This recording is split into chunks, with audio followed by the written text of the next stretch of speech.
find something?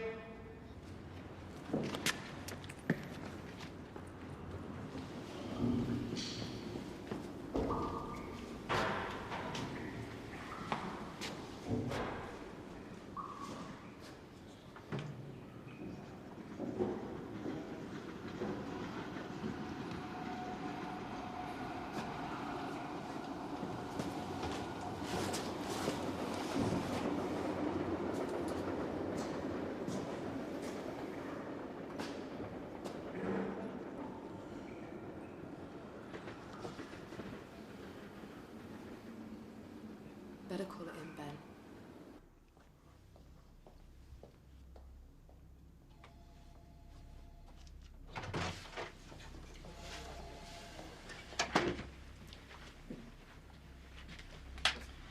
Dixie Dassery enters the room.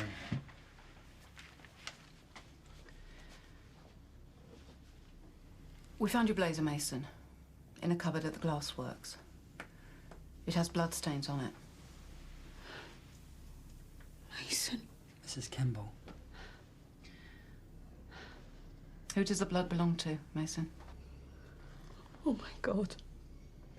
He did it. He actually did it. Let Mason answer the questions, Mrs. Kemble. You evil little. What about me and your dad? Did you think about us? Mrs. Kemble, please. We found this in one of the pockets. It belonged to Bethany, didn't it?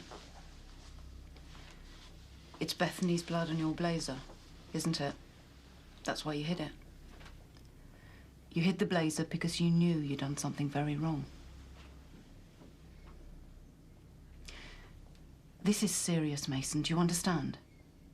The only way to make it better is to tell us the truth. Bethany, Bethany, Bethany. I don't know what the fuss is all about. She isn't real. Why isn't she? Because my dad said so. That girl needs to live in the real world. So, if she wasn't real, you couldn't hurt her. Is that what you thought? Did she try and run away? Were you angry, Mason? Were you angry so you pushed her to the ground? You kicked her in the head. Is that what happened? How did you feel when you saw Bethany just lying there? What did you do then? Did you prop her up against a fence and hold her tight? You hate me. No, I don't. I'm your friend.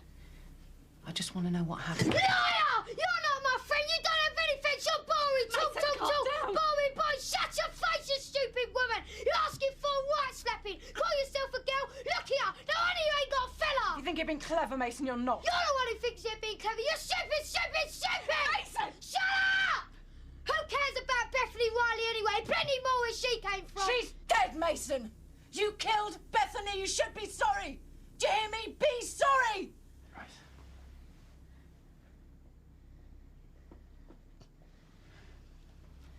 Interview terminated at 17:02. I want to go home. Where's Dad? I want to go home.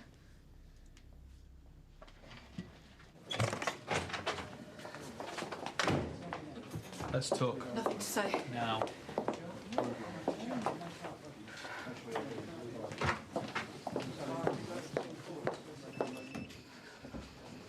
I failed! This is not a competition. He saw. He was right. I wanted to hit him. You didn't. Look, that's not the point. What he said, Grace, It's what he not said, that. he's playing with you. I understand. You don't have Repeating to... what he said, Grace, he doesn't know you. I do. Cut yourself some slack. It will make you a better detective. What? Look, Grace, we're all scared of something. It's the Great Leveler. Mason got scared because he knew you were onto something. Yeah, and I blew it. I'm sorry.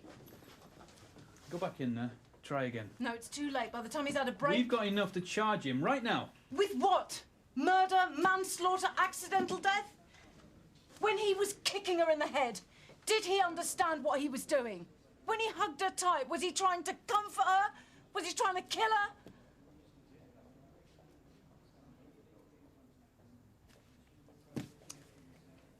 We could get his dad to talk to him. In what capacity? He's hardly an appropriate adult.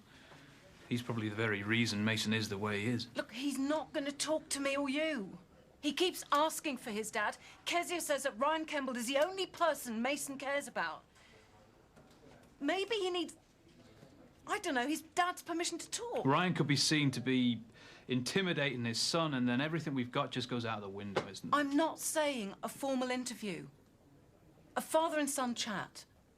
In the soft interview room, subject to Mrs. Kemble and the solicitor agreeing. Maybe Ryan Kemble can get his son to tell the truth.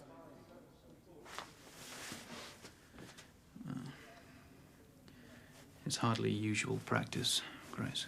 And where's the rule book on situations like this? Besides, we've come this far. I want to know what really happened, don't you?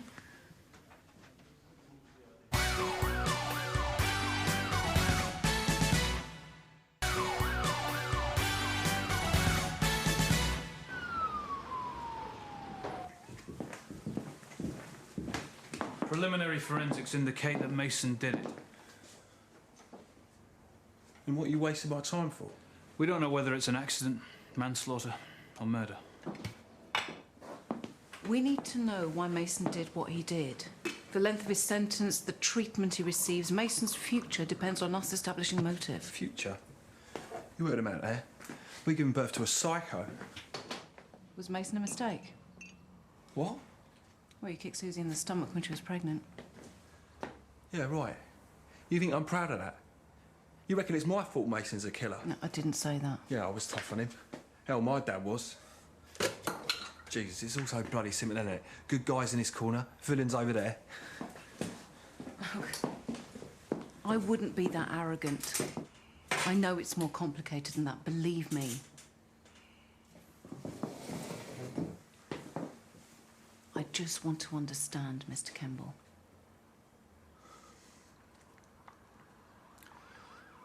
We got Liam and Megan. Money was tight. And Susie, she didn't realise till it was too late. He nearly finished us, crying on and on. Right now, he's a 10-year-old boy who needs his dad. He's a lump. He just stands there. You want to know the truth? I hate him. I hate him for what he made me do to Susie, what he makes me feel. Not just me, all of us. Yeah, well, the trouble is, the more you push him away, the more he loves you. What he did to that girl. He worships you. He quotes you, you know, all the time. You're probably the only person who can get the truth. No. I can't. Mason is going to be locked up, Mr. Kemble, if they convict him for murder for a very long time. So if this is the last thing you ever do for him... I'm not a bad person, okay? Then stand up for your son, please.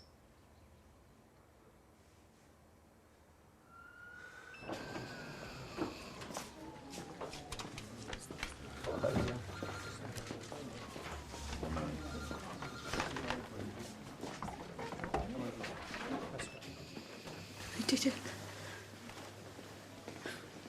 Yeah. You were right. We should never have had him. You never look at him. Do you know that? Not properly. Not once. What's going to happen to us?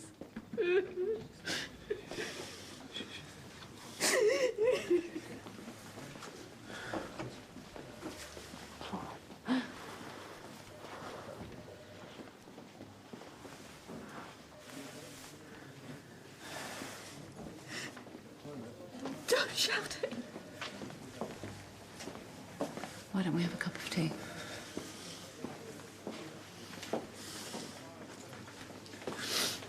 I'm Stephen Ornette, Mason's solicitor, Mr. Kemble. Have they made it clear that this is just an informal chat, just to see if you can get Mason talking?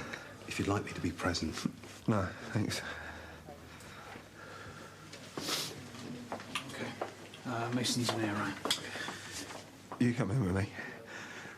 You don't have to say anything. Just